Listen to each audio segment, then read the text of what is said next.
Hello, boys and girls. This is Miss Gonzalez, and thank you for joining me for another fantastic read aloud. Today, we are going to be reading a book that has the character Splat. I love Splat because he has funny stories. This is called Splish, Splash, Splat by Rob Scotton. Here we go.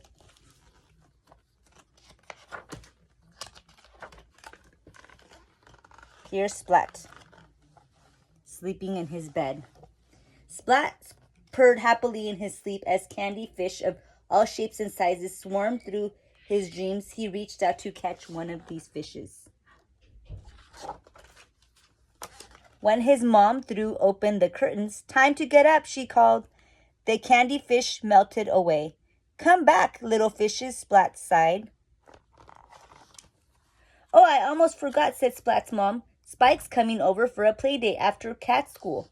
"Spike, Spike, Spike," sputtered Splat. "Spike will eat all of the candy fish and play with my toys until they break." "There will be plenty of candy fish and we'll put away your favorite toys," said his mom. "Although, wouldn't it be nice if you shared?" "Sure, with anyone but Spike," said Splat. "He's a show-off. He calls me names and he doesn't like me." "I'm sure he really likes you," said Splat's mom. "Now get in the bath or you'll be late." "But water is horrible," said Splat. "It's scary and wet and makes me soggy. And don't forget to wash behind your ears," said his mom. A few seconds later, "Finish," cried Splat. "I think you missed a bit," said his mom. "Ah," said Splat, and with a splish, he lowered himself into the water. Cats don't like water. That's why he doesn't want to take a bath. "Water is horrible. It's scary and wet and makes me soggy." "Oh, I almost forgot. You begin swimming lessons at school today," said his mom. Gulp. "Oh no, swimming lessons. This is not going to be a good day," Splat said at breakfast. Seymour shook his head. "Not a good day at all," Splat said on his way to school. Seymour shook his head. "Can this day get any worse?" Splat asked. Seymour looked through Splat's legs and nodded. Seymour's his friend Mouse.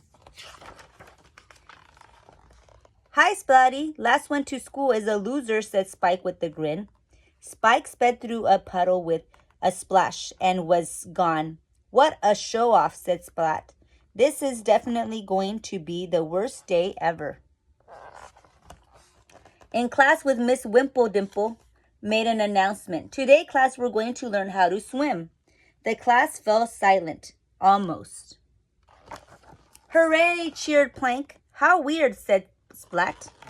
"Class, to the swimming pool," continued Miss Wimpledimple.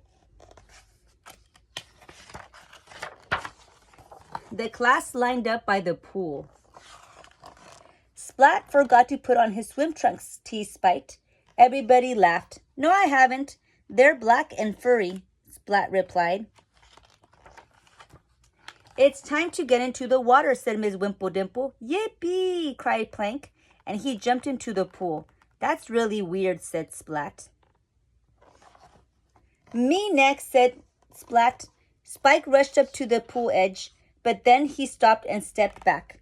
I forgot something," he said. Some of the class slowly stepped into the pool. "Me next," cried Spike again. He rushed to the pool edge, but once again he didn't get in. "I forgot something else," he said. More of the class got into the pool. Soon there were only two cats left by the side of the pool, Splat and Spike. "Come on in," said Miss Wimpledimple. "It's a lot of fun." Splat couldn't keep quiet any longer. "Water is horrible," he blurted, hiding behind Spike. Yes, it's horrible," said Spike, hiding behind Splat. "Water's scary and wet," they cried together, "and it makes us soggy." Splat was confused. He thought that Spike wasn't afraid of anything, but Spike was just as scared as he was. Splat felt sorry for him. Splat looked at Seymour. "Aha," he thought. Then Spike saw the strangest thing. A candy fish floated in front of his face. Spike tried to catch it, but he missed. He tried again and again, but still couldn't catch it. Then he made one last effort, and finally, yum, he catched the candy fish. Then Spike realized that he was standing in the swimming pool. How did that happen, he wondered. It doesn't feel horrible or scary or too wet, thought Spike. Hey, Splatty, last one to the other side is a loser. If Spike can do it, so can I, thought Splat. He took a deep breath and he jumped. Splat into the water. It tickles, said Splat. Water's not horrible at all. Splat called to Spike. Last one to the other side is a loser. Later that day, Spike went over to Splat's house. He ate lots of candy fish and played with Splat's toys, but he only broke one. He also gave Splat the perfect present. Some swim trunks. The end. Oh, this was a funny story. Splat and his friend Spike were both scared of the water, but then they ended up jumping in and they thought it was so much fun and they ended up being friends.